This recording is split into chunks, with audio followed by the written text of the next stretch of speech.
Hello everyone, this is Sayyam. और आज जो हम टॉपिक्स डिस्कस करने वाले हैं वो एम.एल. अग्रवाल क्लास 9 की आईसीएसई बुक है। और इसमें जो चैप्टर्स हैं वो फर्स्ट चैप्टर है रिलेशन नंबर्स के बारे में। तो चलिए आज को इसको स्टार्ट करने से पहले हम पहले एक बार डिस्कस करना चाहेंगे कि रेशनल और रिलेशन नंबर्स होते क्या हैं। अगर बुकिश लैंग्वेज के अकॉर्डिंग देखा जाए तो जो रेशनल नंबर्स होते हैं वहाँ पर भी रिप्रेजेंटेशन हम पी अपॉन क्यू की फॉर्म में करते हैं, और जो इरेशनल्स होंगे वहाँ पर भी हम रिप्रेजेंटेशन पी अपॉन क्यू की फॉर्म में ही करेंगे। दोनों ही प्रेजेंटेशन में ध्यान रखा जाता है कि डिनोमिनेटर में कभी भी जीरो नहीं आना चाहिए। That means q should not be equals to zero. ठीक है, अगर डिनोमिनेटर हमारे पास जीरो आता भी है तो वो एक नॉट डिफाइंड फॉर्म हो जाती है।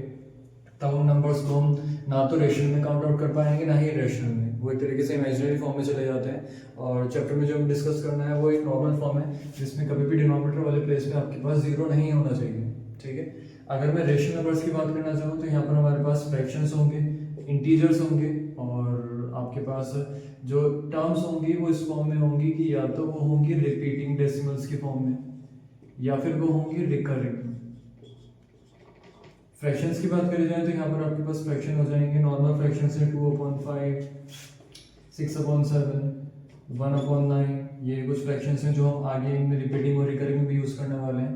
इंटीजर्स में बस नंबर आ जाएंगे -2, देन +4, -7, -8, -6 या +6। तो इंटीजर्स और फ्रैक्शंस इनको हम रिप्रेजेंट कर सकते हैं न्यूमरेटर और डिनोमिनेटर की फॉर्म में। ये जो इंटीजर्स भी लिखे हुए हैं ये भी एक तरीके से फ्रैक्शन की फॉर्म ही होते हैं, बस यहाँ पर आपके पास जो डिनोमिनेटर होता है वो 1 के बराबर होता है।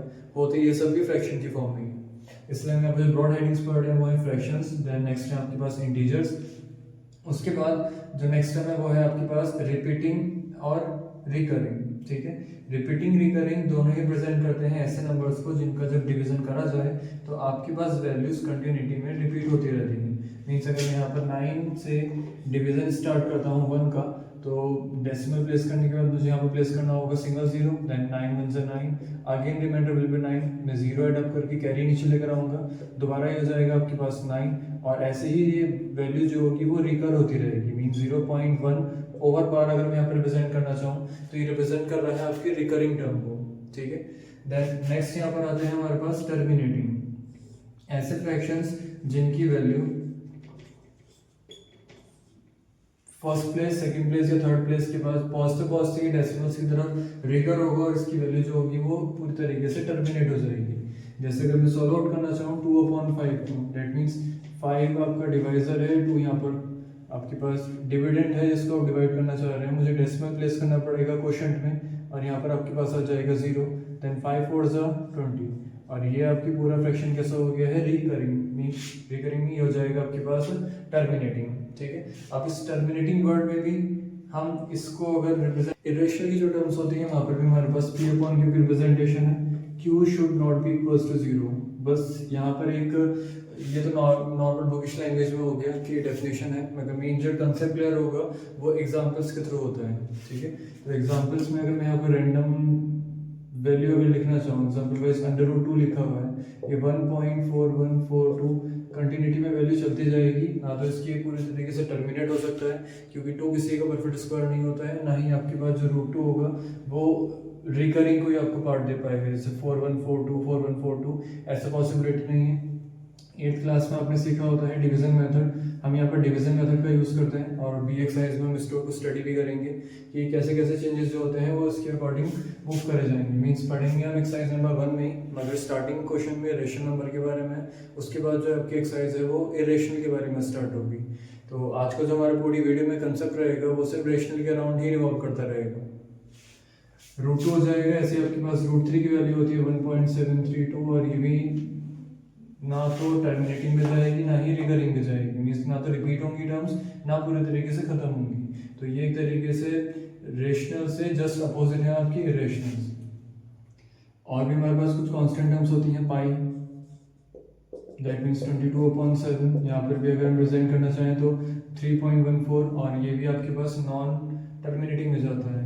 देन एक यूलर्स का नंबर्स होता है, और ये भी यूलर नंबर भी किसमें काउंट होगा, इरेशनल में।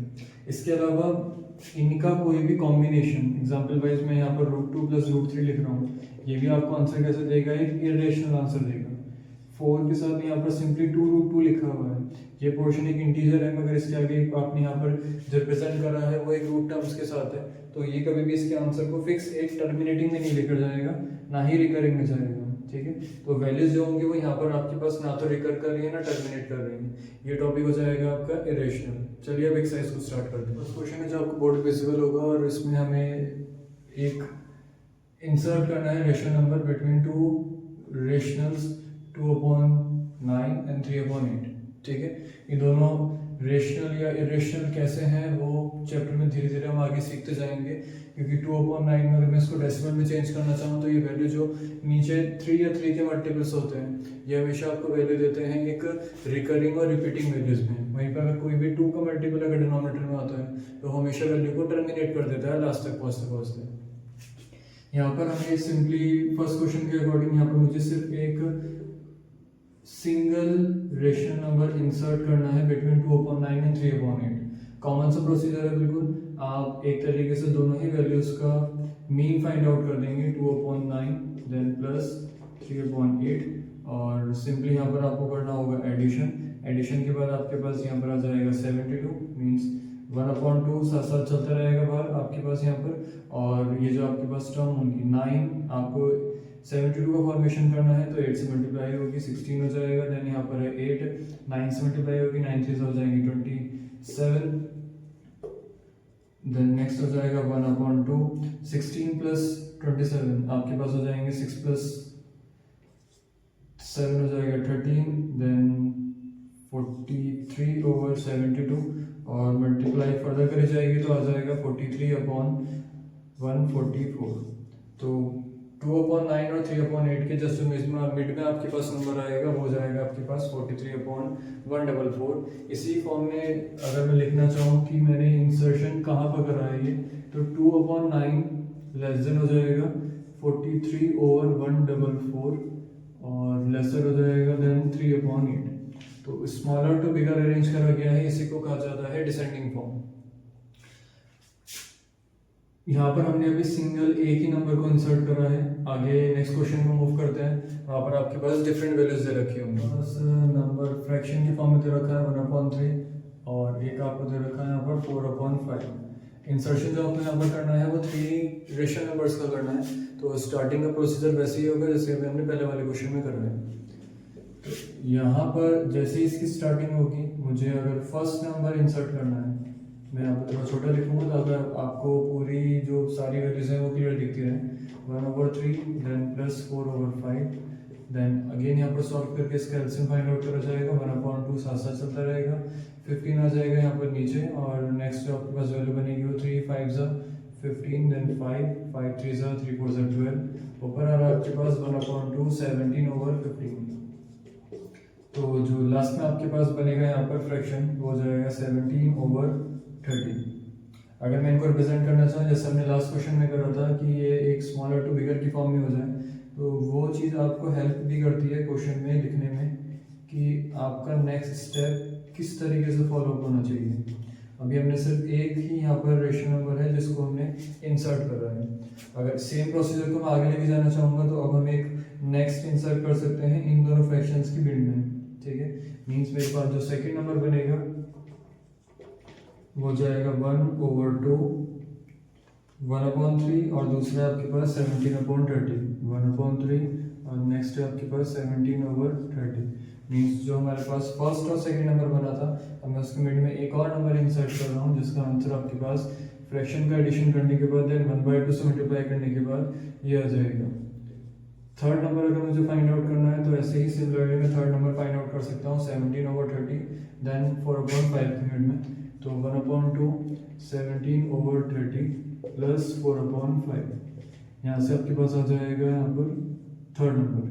ऐसे केसेस में बहुत ज़्यादा पॉसिबिलिटी होती है कि आपका आंसर जो है वो बुक की आंसर शीट से मैच हो जाए, क्योंकि कई बार एक एग्जाम्पल से समझते हैं, मुझे 1 से लेकर 10 तक के नंबर्स में एक नंबर इंसर्ट करना है। वो एक नंबर 5 भी हो सकता है, वो 6 भी हो सकता है, वो यहाँ पर 4 भी आ सकता है, देन यहाँ पर आपके पास 3 भी हो सकता है।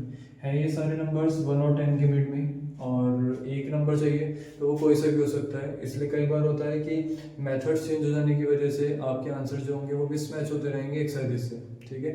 मगर प्रोसीजर सही होने की वजह से हर तरह का आंसर करेक्ट होता है। अब इसी क्वेश्चन के अंदर अगर मैं आगे प्रोसीड करना चाहूँ, इसी को लिखना चाहूँ इस फॉर्म में, तो सबसे जो मेरे पास स्मॉलेस्ट है वो है 1/3। देन नेक्स्ट आ जाएगा आपके पास ये वाला नंबर जो आ गया है 17/30 और 1/3 के मिड में। और वहीं पर अगर मैं एक और नंबर यहाँ पर जो इंसर्ट करा गया था वो हो जाएगा ये जो इंसर्ट हुआ था 17/30 और 4/5 के मिड में। सेम क्वेश्चन में आप एक 3 रेशनल नंबर्स को इंसर्ट करके चेक करेंगे। ये भी बुक का क्वेश्चन है एमएल अग्रवाल का ही। यहाँ पर आप इंसर्ट करेंगे इसको 4 और 4.5 के मिड में, ठीक है। आगे का जो नेक्स्ट क्वेश्चन है वहाँ पर अगर मुझे मल्टीपल नंबर इंसर्ट करना है, example wise 10 numbers, 15 numbers, 20 numbers, कई बार 50 नंबर्स के लिए बोल दिया जाता है, तो उसमें ऐसा नहीं है कि आप इन सारे नंबर्स में हर बार ये वाला स्टेप यूज़ करते रहेंगे कि 2 नंबर्स को प्लस करा जाएगा देन 2 से डिवाइड करा जाएगा। ऐसे में कंसेप्ट काफ़ी लेंथी हो जाता है और एग्जाम में हमारे पास हर चीज़ के लिए टाइम का डिवीजन करना होता है। ऐसे हमारे पास क्वेश्चन है, वहाँ पर मुझे 10 नंबर्स इंसर्ट करना है बिटवीन 2 रेशनल्स, और यहाँ पर जो मेथड यूज़ करते हैं वो होता है एलसीएम मेथड। मैक्सिमम केसेस में टीचर्स इसी वाले मेथड को यूज़ करा देते हैं हर केस के अंदर, मगर जहाँ पर आपके पास कम नंबर का इंसर्शन होगा मीन्स 1 नंबर 2 3, वहाँ पर आप यूज़ करोगे जो मेथड हमने भी पहले वाले क्वेश्चन में किया था। मगर अगर मुझे यहाँ पर ज़्यादा नंबर चाहिए होंगे, जैसे मेरे पास यहाँ पर अब 2 नहीं है, मुझे सीधा यहाँ पर इंसर्ट करना है 10 रेशनल नंबर्स या फिर 15 रेशनल नंबर्स, तो वहाँ पर मैं यूज़ कर रहा हूँ एलसीएम मेथड का। फ्रैक्शंस में सबसे पहले चेक करा जाएगा कि आपके पास यहाँ पर जो वैल्यूज़ हैं उनका डिनोमिनेटर सेम है या नहीं। सेम ना होने के केस में हम उनको सेम करते हैं। एलसीएम फाइंड आउट करा जाएगा डिनोमिनेटर्स का, मींस 5 और 7 का एलसीएम आ जाएगा 35। -2/5 के नीचे अगर मुझे 35 बनाना है तो मल्टीप्लाई करनी पड़ेगी 7 से, ये हो जाएगा -14/35। और वहीं पे 1/, अगर 7 है तो मुझे यहाँ पर मल्टीप्लाई करनी होगी बाई 5, जिससे हो जाएगा 5/35। अब यहाँ पर इंसर्शन करना थोड़ा इजी हो जाएगा 10 नंबर्स का, मगर अगर ज़्यादा गैप होता है तो फिर हम थोड़ा सा मेथड को चेंज कर देते हैं। वहाँ पर हम 7 7 5 5 से करने के बाद भी सेम नंबर से और मल्टीप्लाई कर देते हैं, बस डिनोमिनेटर इफेक्ट नहीं होना चाहिए, ठीक है। एग्जाम्पल वाइज अगर मैं यहाँ पर ही चेंज करना चाहूँ -14/35 और 5/35 में अगर मुझे सीधा 100 नंबर्स इंसर्ट करने होते हैं तो मैं कोशिश करता कि भाई यहाँ पर इनकी मल्टीप्लाई और 2 से कर दी जाए, जिससे इनका बीच का गैप थोड़ा ज़्यादा हो जाए। जैसे -28/70 हो जाता है और यहाँ पर आ जाता है आपके पास 10/70। तो अब मेरे पास जो इंसर्शन फ्रैक्शंस होते हैं वो -28 के बाद -27/70, -26/70, -25/70, और ये कहाँ तक चलता है आपके पास जब तक आप 9/70 तक नहीं पहुँच जाते, ठीक है। तो ये तब तक आपके पास वैल्यूज चलती रहती, बस होने चाहिए नंबर्स उनके बीच के, ठीक है। आपको बाउंड्रीज को काउंट आउट नहीं करना है। सेम चीज़ को अपन यहाँ पर अप्लाई करूँ अगर, तो -14/35 के बाद नेक्स्ट जो फ्रैक्शन आएगा वो आएगा -13/35 -12/35, और ये चीज़ चलती रहेगी जब तक आपके पास 10 नंबर्स ना हो जाए। 10 नंबर्स में हमारे पास जो लास्ट आएगा वो आएगा -4/35। तो ये आपके पास हो चुके हैं 10 नंबर्स। कौन सा मेथड है? एलसीएम मेथड, ठीक है। प्रेफरेंस आप किसी भी मेथड को दे सकते हैं, बस क्वेश्चन जैसे जैसे 9th क्लास में थोड़ा लेंदी होते जाते हैं तो हम कोशिश करते हैं कि हमारे पास जो वैल्यूज़ हों वो इस तरीके से आ जाएं ताकि आपका क्वेश्चन एग्जाम में ज़्यादा लेंदी ना हो जाए या ज़्यादा टाइम टेकन ना हो। आई होप आपको ये कंसेप्ट क्लियर हो गया होगा, और अगर कोई आपके पास डाउट है या कोई क्वेश्चन है या कोई क्वेरी है या आपको लगा कि कोई मेथड में चेंजेस होने चाहिए थे तो आप वीडियो के कमेंट में मेंशन कर सकते हैं। Thank you.